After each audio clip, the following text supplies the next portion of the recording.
प्यारे बच्चों नमस्कार, स्वागत है आपके अपने इस प्यारे से सेशन में। प्यारे बच्चों, आप लोगों ने जैसा बोला था कि सर यूपीएससी से रिलेटेड कुछ बातें बता दीजिए, तो चलिए आज देखते हैं हम यूपीएससी से रिलेटेड कुछ बातें। सबसे पहले प्यारे बच्चों, हम लोग यूपीएससी की बेसिक चीजें देखेंगे। तो यूपीएससी करने के लिए जैसा कि आप लोग अभी 12वीं पास किए हो, तो 12वीं के बाद आपको करना होगा ग्रेजुएशन।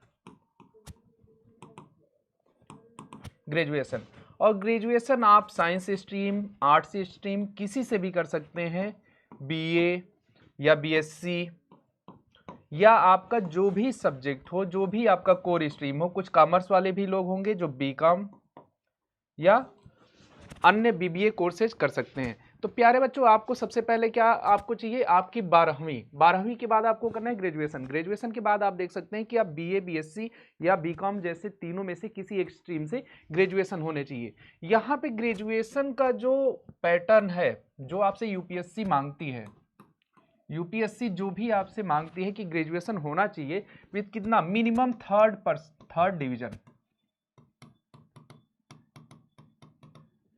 डिवीजन से अगर आप किसी भी स्ट्रीम से ग्रेजुएशन किए हुए हो और आपकी एज ग्रेजुएशन करते समय, इस समय आपकी एज जो होनी चाहिए, वो क्या होनी चाहिए, 21 या 21 से अधिक।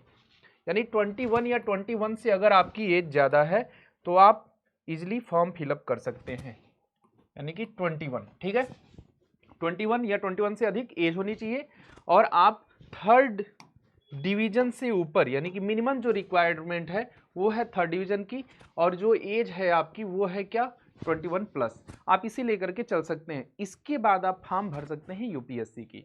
इसके लिए आपको इंडिया का नागरिक होना चाहिए। ये बाकी सारी चीजें मैटर नहीं करती ज़्यादा, आपके लिए मेन जरूरी ये है कि आपकी एज 21 होनी चाहिए, आपको थर्ड डिवीजन से ऊपर का स्कोरिंग होना चाहिए, किसमें, ग्रेजुएशन लेवल में। अब ग्रेजुएशन में आप अगर आर्ट्स स्ट्रीम के हैं, यानी कि हम यहाँ पे लिख देते हैं आर्ट स्ट्रीम।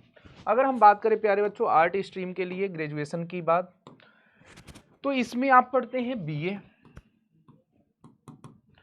और बीए में आप कोर सब्जेक्ट के रूप में उन्हीं को लेंगे जैसे जो हमारे यूपीएससी की डिमांड है। यूपीएससी आपसे दो एग्जाम लेती है, एक होती है पीटी प्री, एक होता है मेंस, और इसके बाद आप देते हैं इसमें इंटरव्यू। इन तीन पैटर्न पे आप एग्जाम को लेकर के चल सकते हैं। ठीक है, अब देखिए, जब आप पीटी देते हैं, पीटी में होते हैं दो पेपर, एक होते हैं आपके जीएस और एक होते हैं सीसेट। ठीक है, इंटरव्यू आपका हो गया। यहां पे आपके होते हैं GS1, GS2, GS3, GS4, ये हो गए। इसके बाद होते हैं ऑप्शनल, और इसके बाद होते हैं लैंग्वेज, और एक होता है पेपर आपका ऐसे। ठीक है, ये इतने पेपर कंपलसरी रूप से आपको देने पड़ते हैं। ठीक है, इतने पेपर आपको कंपलसरी रूप से देने पड़ते हैं यूपीएससी के लिए। अब देखिए, अगर आप बीए करने जाते हैं तो नॉर्मली अगर आप बीए करते हैं तो 3 सब्जेक्ट हमें लेने पड़ते हैं, 3 सब्जेक्ट लेकर के हम बीए करते हैं।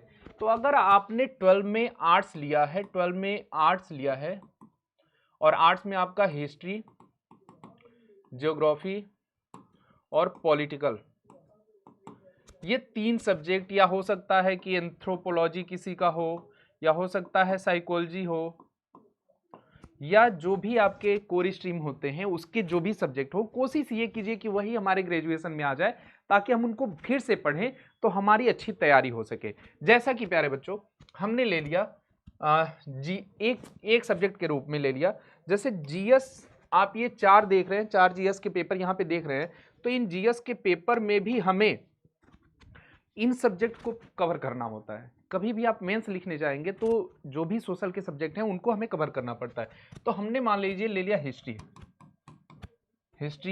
फिर हो गया ज्योग्राफी, फिर हो गया पॉलिटी, ठीक है, फिर हो गया इको।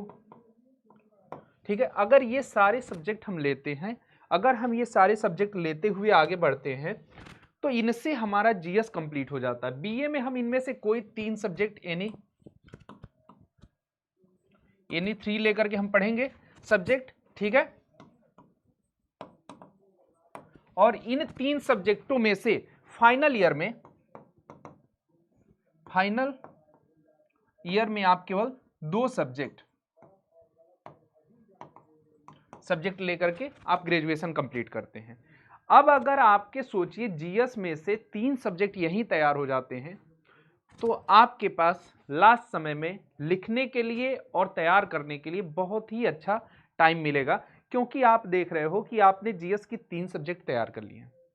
और कोशिश कीजिए कि इन्हीं तीनों में से जो आप इंटर से पढ़ते आ रहे हो उन्हीं तीनों में से आप क्या चूज करेंगे कि जो आपके मेंस के सब्जेक्ट हैं, यानी कि जो आप ऑप्शनल ले रहे हो वो कहीं ना कहीं आपके इंटर में भी हो, ग्रेजुएशन में भी हो, ताकि आप उसे जब मेंस में लें तो वो आपके लिए बहुत ईजी रहे।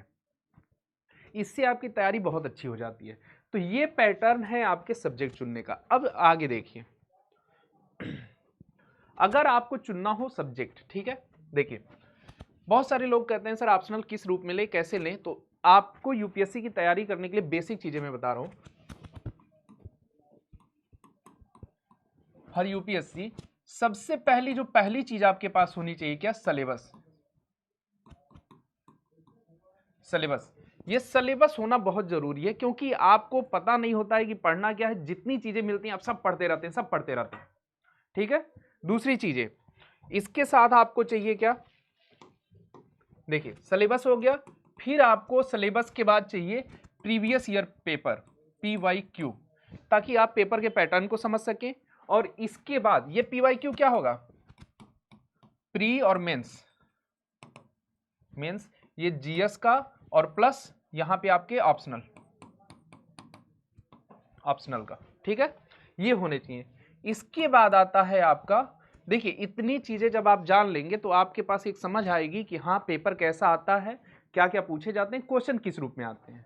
फिर यहां से आप देखेंगे कि आपके पास 6 to 12 NCERT, ये आपके बेसिक बुक, आपके बेसिक क्लियर करेंगे। लेकिन याद रखिएगा 6 to 10 जो होगा ये साइंस और मैथ होंगे,